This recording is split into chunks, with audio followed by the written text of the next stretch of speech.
हेडलाईन्सचे प्रायोजक आहे NBC bearings, लांब पळण्यासाठी।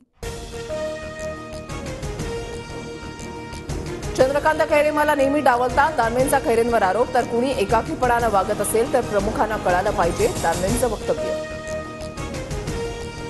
10 वर्षांपासून लोकसभेसाठी इच्छुक, पण मी नाराज असल्याच्या चर्चांना अर्थ नाही। शिंदेंच्या शिवसेनेमध्ये कदापि जाणार नाही, अंबादास दानवेंकडून स्पष्ट। काँग्रेसचे नेते केसी वेणुगोपाल, रमेश चेन्नीथला, बाळासाहेब थोरातांची घेतली शरद पवारांची भेट। लोकसभा निवडणुकीच्या प्रचाराबाबत शरद पवारांशी चर्चा, भेटीनंतर बाळासाहेब थोरातांची माहिती। उद्या इंडिया आघाडीची महत्त्वाची बैठक, मुंबईमध्ये तेजवाल हॉलमध्ये इंडिया आघाडीची बैठक पार पडणार। इंडिया आघाडीमधल्या 20 पक्षातील प्रमुखांना बैठकीचं आमंत्रण।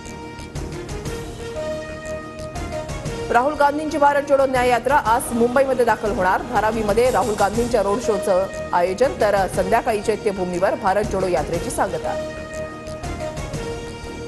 अचानक तब्येत बिघडल्यानं विजय शिवतारे उपचारासाठी पुण्यामधल्या रुबी हॉलमध्ये दाखल। शिवतारेंची प्रकृती ठीक नसल्याची केसरकरांची माहिती, तर भेटीमध्ये राजकीय चर्चा नाही, केसरकरांकडून स्पष्टीकरण। अजितदादाच ठरवतात पुरंदरचा विजय, अजितदादा गटानं विजय शिवतारेंना डिवचलं। नावामध्ये विजय पुरेसा नाही, तो दादांच्या मनामध्येही असावा लागतो, अजित पवार गटाची बॅनरबाजी। उदयनराजेंकडून लोकसभा लढण्याचे संकेत, मी संन्यास घेणार नाही, खासदार उदयनराजे भोसलेंचं वक्तव्य।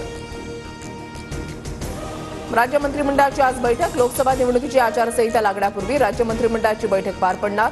बैठकीमध्ये महत्त्वपूर्ण निर्णयाची शक्यता। आज दुपारी 3 वाजता लोकसभा निवडणुकांची घोषणा होणार। देशभरात 7 टप्प्यामध्ये तर महाराष्ट्रामध्ये 4 टप्प्यात निवडणूक होण्याचा अंदाज। धाराशिव आणि छत्रपती संभाजीनगर मतदारसंघाची नावं पूर्वीचीच राहणार, उस्मानाबाद आणि औरंगाबाद हीच नावं कायम राहणार। केंद्रीय निवडणूक आयोगाचे राज्य आयोगाला आदेश। माजी सनदी अधिकारी प्रवीण सिंह परदेशी 20 मार्चला भाजपमध्ये प्रवेश करणार। परदेशींचा धाराशिव लोकसभा मतदारसंघावर दावा। रवी राणांच्या युवा स्वाभिमानचा आज अमरावतीमध्ये कार्यकर्ता मेळावा, नवनीत राणा आजच कार्याध्यक्षपदाचा राजीनामा देण्याची शक्यता, निर्णय घेणार दिशा ठरणार असे बॅनर व्हायरल। भंडारा गोंदिया लोकसभेवरून माहितीमध्ये दावे प्रतिदावे, 2019 मध्ये प्रफुल्ल पटेलांचा 1,18,000 मतांनी पराभव केल्यामुळे मलाच उमेदवारी मिळणार, खासदार सुनील मेंढींचा दावा। रामटेकचा पेच कायम असताना शिवसेनेच्या कृपाल तुमानेंकडून प्रचाराला सुरुवात, तुमानेंकडून काटोल नरखे परिसरामध्ये कार्यकर्ता मेळावा, तर भाजपकडून रामटेकवर दावा। महाविकास आघाडीमधले 42 जागांचं वाटप निश्चित, 6 जागांवरील चर्चा अंतिम टप्प्यात, सूत्रांची माहिती। 17 मार्चनंतर मवियाचं जागा वाटप जाहीर होण्याची शक्यता।